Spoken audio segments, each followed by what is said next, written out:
నమస్కారం మిత్రులారా, ఈ వీడియోకి లైక్ చేయండి, సబ్స్క్రైబ్ చేయండి, బెల్ ఐకాన్ మీద ఆల్ పై ట్యాప్ చేయండి. మార్చి నెలలో మకర రాశి ఫలితం. ఈ రాశి వారికి ఈ మాసం అంతగా అనుకూలంగా ఉండదు. గృహమున కొందరి ప్రవర్తన మానసికంగా చికాకు పరుస్తుంది. ఆదాయానికి మించిన ఖర్చులు పెరుగుతాయి. నూతన రుణాలు చేయవలసి వస్తుంది. చేపట్టిన పనులలో ఒత్తిడి అధికమవుతుంది. దూర ప్రయాణాలలో వాహన ఇబ్బందులు కలిగే సూచనలు ఉన్నవి. కలత్ర సంబంధిత అనారోగ్య సమస్యలు కొంత బాధిస్తాయి. వృత్తి వ్యాపారాలలో నష్టాలు తప్పవు. ఉద్యోగస్తులకు అధికారులతో మరింత అప్రమత్తంగా వ్యవహరించాలి. దైవసేవా కార్యక్రమాలలో పాల్గొంటారు. పితృవర్గీయులతో మాట పట్టింపులు కలుగుతాయి. గృహ నిర్మాణ ప్రయత్నాలు వాయిదా వేస్తారు. నిరుద్యోగ ప్రయత్నాలు నిరుత్సాహపరుస్తాయి. మాసం చివరిన ఆర్థికంగా ఇబ్బందులు కలుగుతాయి. శుభకార్యాలకు ఆహ్వానాలు అందుతాయి. శ్రీ దామోదర స్తోత్ర పారాయణం చేయడం వలన శుభ ఫలితములను పొందుతారు. మార్చి నెలలో కుంభరాశి ఫలితం. ఈ రాశి వారికి ఈ మాసం కూడా అనుకూలంగా ఉండదు. ఆర్థిక పరిస్థితి కొంత నిరుత్సాహపరుస్తుంది. నూతన రుణ ప్రయత్నాలు కలిసి రావు. ఆరోగ్యం సహకరించక కొన్ని పనులు వాయిదా వేస్తారు.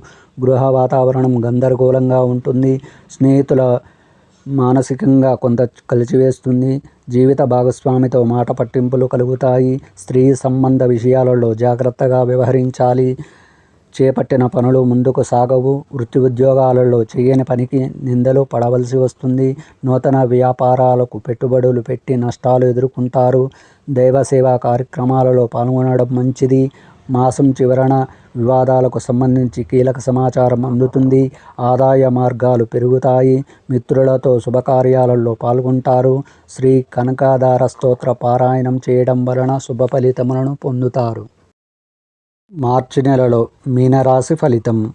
ఈ రాశి వారికి ఈ మాసం అనుకూలంగా ఉంటుంది. ఆర్థిక పరిస్థితి మరింత ఉత్సాహంగా సాగుతుంది.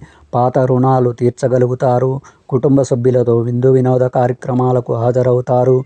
ఆరోగ్య విషయంలో శుభవార్తలు అందుతాయి. చేపట్టిన వ్యవహారాలు సకాలంలో పూర్తి చేయగలుగుతారు. ప్రభుత్వ సంబంధిత వ్యవహారాలలో విజయం సాధిస్తారు. జీవిత భాగస్వామితో సేవా కార్యక్రమాలలో పాల్గొంటారు. ఉద్యోగాలలో మీ ప్రతిభకు వెలుగులోకి వస్తుంది. నిరుద్యోగులకు నూతన అవకాశాలు లభిస్తాయి. విద్యార్థుల విదేశీ ప్రయత్నాలు ఫలిస్తాయి. వృత్తి వ్యాపారాలలో భాగస్వాములతో సఖ్యత పెరుగుతుంది. విలువైన గృహోపకరణాలు కొనుగోలు చేస్తారు. మాసం మధ్యలో ముఖ్యమైన పనులు వాయిదా పడతాయి. ధనపరంగా ఇతరులకు తొందరపడి మాట ఇవ్వడం మంచిది కాదు. శ్రీ గణపతి స్తోత్ర పారాయణం చేయడం వలన శుభ ఫలితములను పొందుతారు.